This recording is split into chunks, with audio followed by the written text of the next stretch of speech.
在浙东褶皱带的山海叙事里，绍兴是铺展在鉴湖水网上的丝绸，新昌则是会稽山脉抛向天空的玉佩，两地共享着古越文明的基因密码。在古称山东的新昌，美食从来不是单一的味蕾体验，而是一场跨越千年的舌尖旅行。一座天目山，半部全唐诗，以李白为首的450多名诗人，从会稽南下，溯流而上，在浙东山水间留下了1500多首灿若繁星的经典诗篇，其中300余首歌颂的都是新昌山水。如果唐诗可以吃，一定是一席浓缩浙东唐诗之路精华的天母唐诗宴。所谓饮食，从不是吃饭那么简单，饮食先饮后食。作为唐诗宴的研发者之一，徐跃龙说，在天母唐诗宴与客人第一个打照面的是碗迎客汤。上菜的第一道菜，唐代诗人温庭筠的一首诗叫《茶炉天目客》，我们这里盛产大佛龙井是它当中的这个名茶名品。我们用绿茶跟鲍鱼、虫草、竹笙合在一起来炖这个茶汤，实际上也是一种营养汤，它带有茶的清香。在新昌地方史上，魏晋、隋唐、南宋3次北方士族的南迁，带来了风俗与文化的碰撞，也带来了美食与风味的融合。这道迎客汤是新昌美食文化的融合缩影，以大佛龙井为主料，辅佐以凤爪、里脊、鲍鱼、虫草花、竹荪、桂圆、猪物合烹，长火7蒸4小时。盐与黄酒的调味经过高温蒸汽滋养，竹荪爽脆，虫草花柔软，最大程度激发了食材的本真滋味。新昌自古便是茶叶之乡，我们当地是一个产茶名区所以来了客人以后呢，我们肯定要以好茶来待客。作为禅茶发源地，东晋著名的高僧之顿，在这里出了禅茶一味，所到之处寺必有茶，茶必有禅。新昌莲花禅院住持释正涵师傅和村中的制茶人，传承着1700年前的禅茶遗风。新昌大概现在有15.3万亩茶园，然后有将近18万人来从事这个茶产业这个行业，已经渗透到我们新昌人的每一个人的这个血液里面一样的。晨起采茶，尾雕于殿，清蒸于釜，揉捻于机，烘焙于笼，招采木贝。还在做这一款古法的茶，因为我小的时候就喝过这样的茶的，这种禅茶的这种生产方式，一直是我们新昌的茶叶的主要制作方式的。依靠复刻的蒸青工艺，使得天目禅茶春夏秋3季皆可采制，也各有特色。春茶清香，夏茶浓郁，秋茶醇烈，每一种都留有新昌不同时期的痕迹与味道。茶汤壁、主菜制、红烧石斑鱼是徐跃龙口中一道有水乡烙印的本土美食。这道菜呢，它最大的特色，它就是入浙鲜，和人不起故园情，一道富有家乡情味，又是一道非常鲜美，能勾起人的乡愁的一道菜。西石斑鱼，新昌的本土物产，来自于我们陕西的源头，也是唐丝丝路的源头。大不过2-3两，长不过15公分，刺少而软，肉质厚实细腻。做石斑，吃石斑，仿佛也是一次精神上的溯源。这道新昌山西馈赠的自然河鲜，保留着食材最原始的鲜香之味。它主要有2种经典做法，一种呢是清蒸，就另外一种呢就是这样的红烧。我们另外的配料能够烧进去，能够更入味。起锅烧油，蒜片、红辣椒、葱段依次下锅，煸炒均匀。将处理好的石斑鱼轻轻放入锅中，大火煎至两面微微金黄，牢牢锁住鱼肉的鲜嫩与水分，加清水、酱油、糖和少许盐，覆盖鱼身的1/3，盖上锅盖，让鱼肉充分吸收。大火收汤，中小火慢炖的10分钟，足以让每一条鱼吸饱了红烧酱汁，色泽油亮，醇厚鲜香。只有水质足够好，西石斑才越发鲜美。物华天宝的新昌似乎是最好的注解。石斑鱼养殖户夏荣兴是养石斑的一把好手。10几年前，眼光独到的他决定在新昌扎根，养老投资2手抓。考虑到养老，到这里来投入养鱼。这个鱼黑的，一般是清水里边养的，水质比较清澈的，见光度比较好的，这个肯定是好鱼。这个流动的，它在那里玩跃。除了红烧和清蒸，家家户户似乎都拥有属于自己的石斑菜谱。比如夏荣兴家的是家烧雪菜限定版，煎好以后就是放雪菜，加开水煮，到5分钟就可以了，也不用加味精，特别鲜。雪菜咸香，质地脆嫩，强调了石斑鱼的清口鲜活。在新昌纵横的水网间，鲜味的觉醒总带着时令的刻度。当春雷惊醒泥层下的黄泥笋，渔人网起清明时节的河虾，一场跨越山水的鲜味盟约就此缔结。新昌人的春天都是忙忙碌碌，竹笋生长于新昌的山上，经历严厉与日光的双重雕琢，制成笋干后依然鲜香。河虾产自陕西，新鲜水嫩，薄壳里藏着陕西的云影天光。将河虾与笋干菜清蒸出来，这是一道就是很鲜美的下酒菜啊！因为有这样的菜，可以想象我们就10年之前曾经在一起吃这个菜，喝这个酒。以这样的山珍和味佐酒，与最终回忆起往昔的快乐时光，便是唐代诗人许浑所说的陕西一醉10年事。为什么会取这样的名字呢？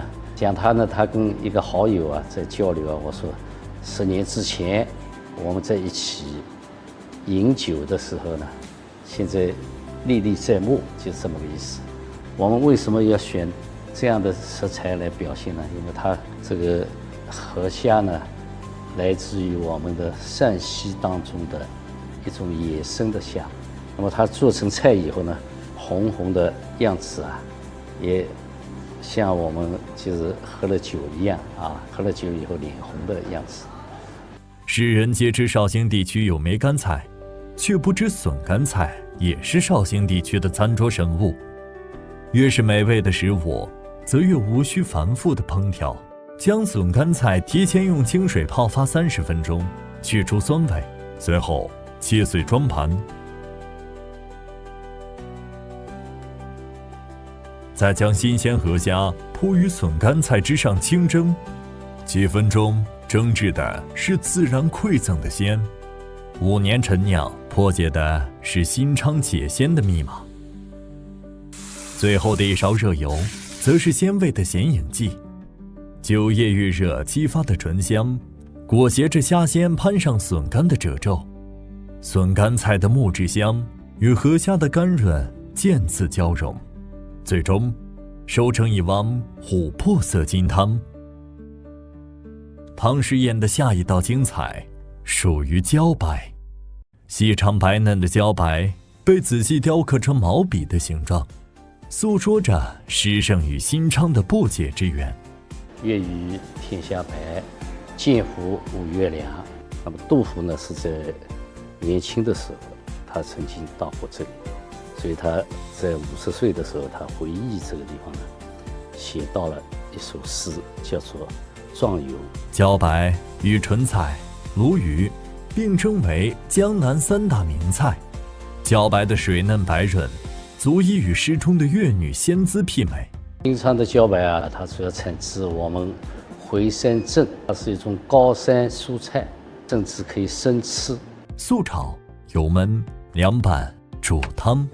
关于茭白，有108种吃法，荤腥浓淡总相宜，但新昌人却对清蒸情有独钟。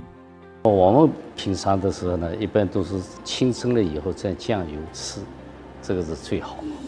绍兴地区所产的茭白，一般是不等长大就采摘收割的，此时的茭白最为美味，所以只有清蒸，才能最大程度地保留茭白的脆口鲜嫩与清甜。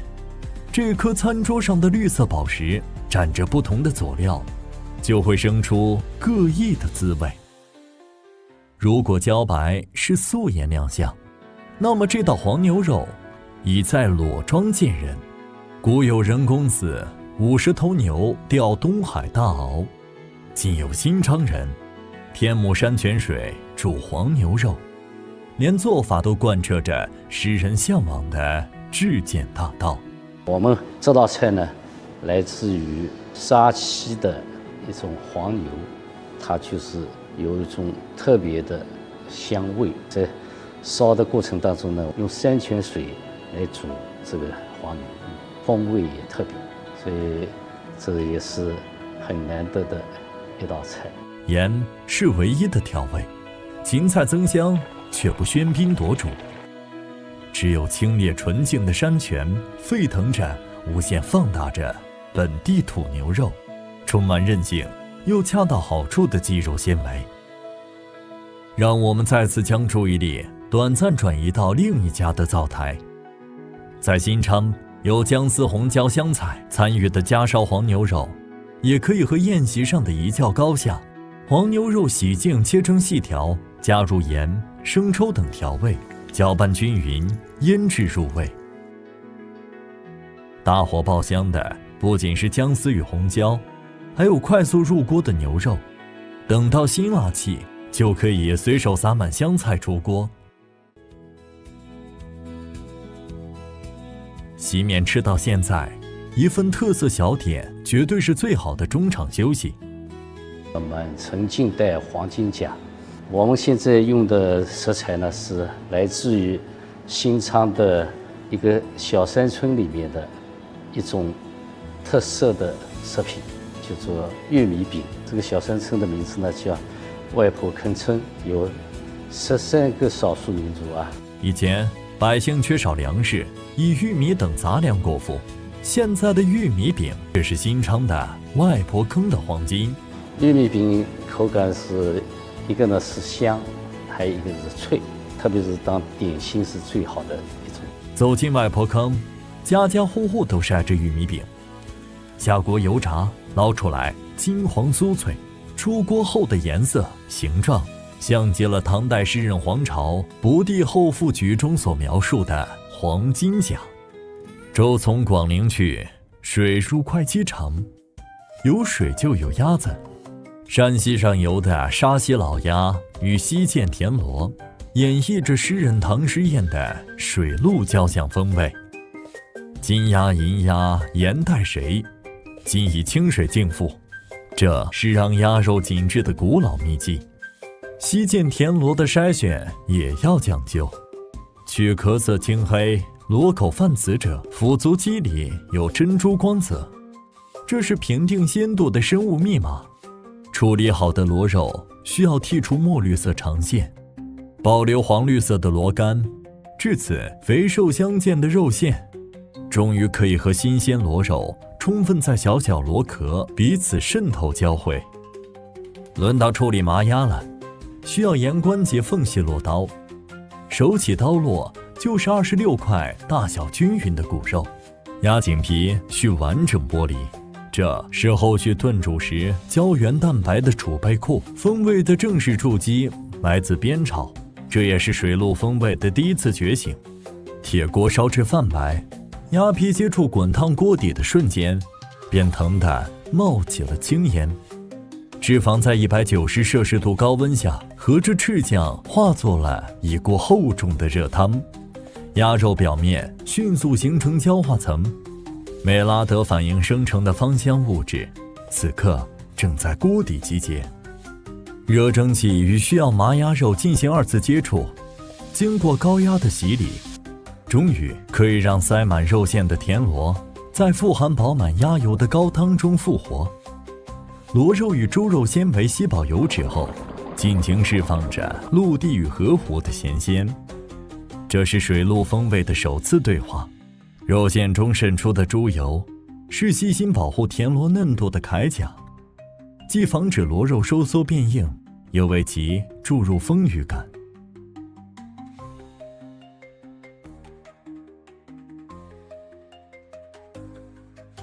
当鸭皮中的胶原蛋白完成水解，汤汁会呈现迷人的胶质光泽。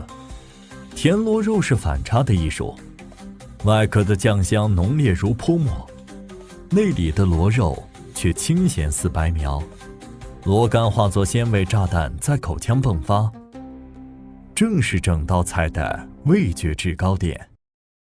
最后一道大菜，空中问天鸡，猪手为辅，整鸡为主，猪手的软糯与鸡肉的紧致，形成了软硬相间的口感。来自于李白的梦游天魔。那么我们这个鸡呢，虽然不是天鸡，但是它是野生放养的竹园鸡，鸡的味道呢是跟其他的鸡呢是完全不一样。一个呢是它肉质鲜嫩，它的口味特别鲜美，关键它是有一种特别的香味。处理好的猪手放入砂锅打底，随后将天目山散养的整只竹原鸡置于其上，味精增鲜，酱油入味，清水传热。温和的砂锅与强势的锡纸牢牢锁住了食材的原味与香气。在浓郁的肉香氛围中，猪手的丰腴醇厚与竹原鸡的紧实鲜香，口感既浓郁却不失清爽，暖意直达心底。新昌的小吃不下100种，盘点起来写一本书也毫不夸张。每一道小吃的出现、形成、演变，都承载着当地生活与文化的变迁。芋饺，新昌的一个传统的美食，纯粹的是用芋奶代替面粉而来做的饺子，吃起来呢是润滑。芋奶蒸熟，趁热去皮，熟芋像橡皮泥一样极具可塑性，揉合进压细的番薯粉，就能做成面团，再将面团是用手指捏成平整的圆润的面皮。芋饺的馅料，猪肉剁馅配少量葱花，然后将肉放在面皮中央，包出3个角的饺子，肉馅只有中间一点点，3角均无肉馅。煮好的芋饺团团做。在装盘的过程当中，那么我们根据它的诗的意境，跟我们这边的新昌的芋饺相配套。李白告别友人楚雍，乘船前往善终新昌的路上，看到江岸上很多竹子，溪中又有荷花开放，景色宜人，便作诗：竹色西下绿，荷花镜里香。盆中放置的菜心做的荷花，就像李白诗中月色下的荷花，让水池里也沾染了香味。出于李白的《梦游天魔吟》这首诗啊，青云梯对李白来说，实际上就是一种登山之道。这个我们做的菜呢，它是我们以前的就是一种特色的点心啊，特色的点心叫麦糕。蒸熟后的麦糕，色泽朴素，嚼起来却柔韧劲道，口感厚实，有浓浓的麦香，也泛着一丝老面赋予的微酸。麦糕为什么会这个叫青云梯呢？因为它的形状我们做成扭曲的、弯弯绕绕的山上面的古道的意思。那么这个里面的寓意呢也很好啊，就是希望能够步步高升啊，升登青云。先将清水倒在石灰粉里发酵，再将石灰水、盐等按比例倒在麦粉里，并搅拌面粉至絮状，再将发好的面团在案板上用力揉20分钟左右，掌根推压的力道要如善溪水般绵长，指节收拢的弧度须似天目山般圆润。面团揉好后，用擀面杖将面团碾压开来，要碾得很薄很均匀，之后再用刀切成2根手指宽的小条，拧成螺旋形长条状，齐齐地放在蒸笼中蒸熟。当麦香撞开笼盖，金黄油亮的膏体宣告着小麦历经水火淬炼后的重生。热麦糕的触感是一场温柔的对抗，指尖轻触表皮，阻力微韧。这种外刚内柔的质地源自老面发酵时产生的网状面筋，都在蒸汽中舒展成弹簧，将水分与空气锁进蜂窝状的泥宫中。而老面中的乳酸菌群不仅在发酵时制造出细腻气孔，也造就了回甘的玄机。新昌风光秀丽的山水孕育着丰富物产，在这里1日3餐常常就地取材，美食融汇南北，遍地锦绣佳肴。新昌，唐诗之路的精华，自魏晋南北朝以来，这里便是隐士们避世静修的世外桃源。在这里，口腹之欲常与诗意并行。如果唐诗可以吃，一定是一席唐诗宴。美食与诗赋凭借典故之源互为注解。至于意会的部分，不仅在文人墨客的诗篇里，也在一桌又一桌或有据或践行的宴席之间。